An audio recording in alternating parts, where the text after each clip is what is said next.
tell my friends who ask me about the law of attraction that they are creators and that they have the ability to focus, kind of like your words. And you have these five senses. And you have a sixth sense, which is your feelings. So we have the ability to hear, smell, taste, and see and listen. And hear. I'm sorry. So we have these five senses in your emotions. It guides all of these, and you're able to create and tune in to whatever you desire by feeling good, by let's say if you want to tune into a vehicle, you want a vehicle. Basically, you have to use your five senses to charge yourself, for the vehicle. You have to imagine the color that you want to see. You have to smell like the leather, the interior. You have to hear the engine. You have to. And we're going to ask you a question. Yes. If a person were able to do that, to see it and smell it and so forth, what effect would that have on them in the now? I think that it would charge them to. And what does it feel like to be charged? It feels good. Yeah. Yes. So what you're actually saying to your friends, rather than saying you can create or attract a car so that you can feel good, what you're actually saying to them is you can use your mind to feel good right now. Yes.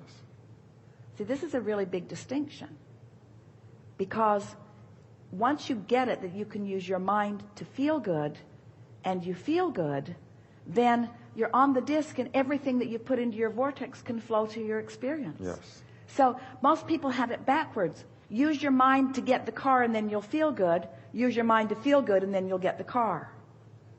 And now we want to take it a step further. Use your mind to feel good and getting the car won't matter because you feel good.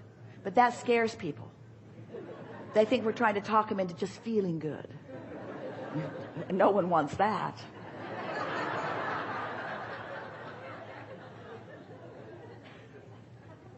So how are your friends taking it? Don't you find that most of them are still eager about life? Or have they convinced themselves that they can't have things so they don't feel so good?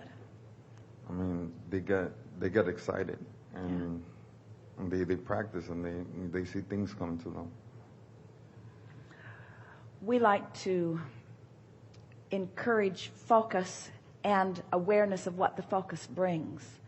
And so we encourage choosing things that you don't have resistance practiced about. In other words, if a person has wanted a car, and they don't want just any car, they want that car. And that car doesn't just cost a little, that car costs a lot. And they don't have that kind of discretionary income right now. And since they're equating having that with spending that, and spending that with earning that, then they have some obstacles in their path that they have to overcome. Yes. So we like to encourage them to get the hang of this by using the power of their mind, spending the vibrational currency on things that the universe can yield to them right now. Right now. Esther was sitting on her porch the other day in Texas, and she'd been out there for a few hours, editing, working on some different things. And the pool makes quite a bit of noise because there are waterfalls involved. So she was enjoying the auditory sounds around her. And there was an occasional frog and an occasional bird. But for the most part, she was there. She was alone. And it was a quiet morning. And she'd been there for hours. And then, for pleasure, she started focusing on a rampage of thoughts. And she came to a point of clarity. Some of it we have discussed here today. A point of exhilarated clarity. And the little bugs in the trees that she doesn't see but she knows rub their legs together and make noise. There must have been 100,000 of them who all applauded at the precise moment that she came to that thought.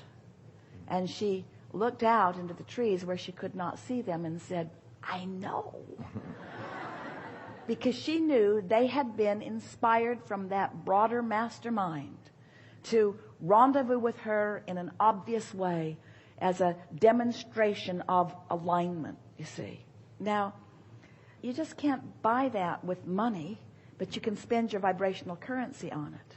So as you encourage your friends to just focus upon things that they don't have resistance about, and you together play with them in conversation about it, and then hang around together for not very much time, an hour or two, and watch how many demonstrations the universe will give you that lets you know that we are all aware of what you're talking about, aware of what you want, aware of where what you want is, and aware of how to lead you to it, and boom, again and again and again and again and again, you're going to have that affirming experience that lets you know that you are the center of the universe.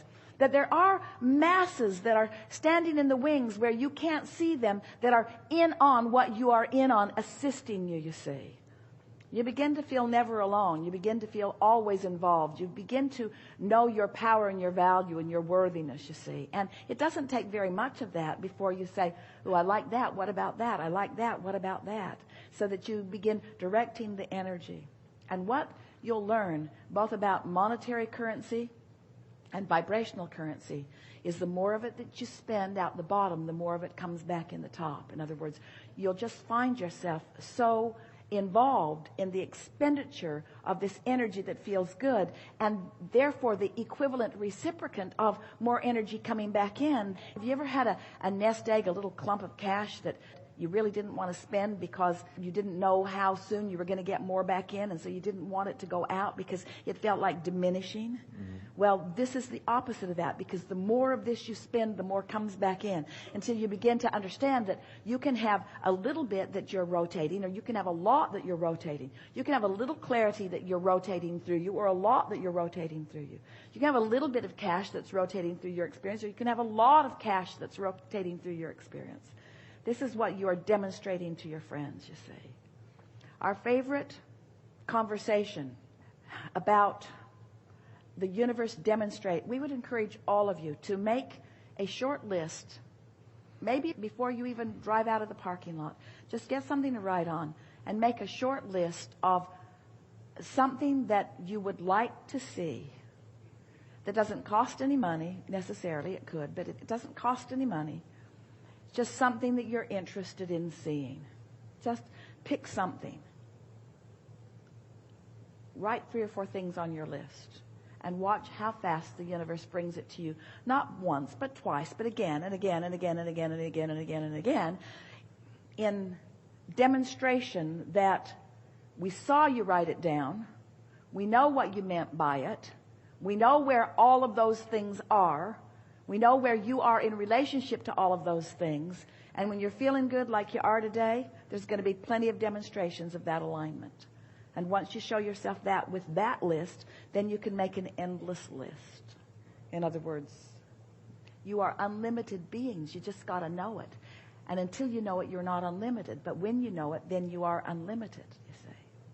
So we like the conversation that you're having with your friends. Thank you. Really good.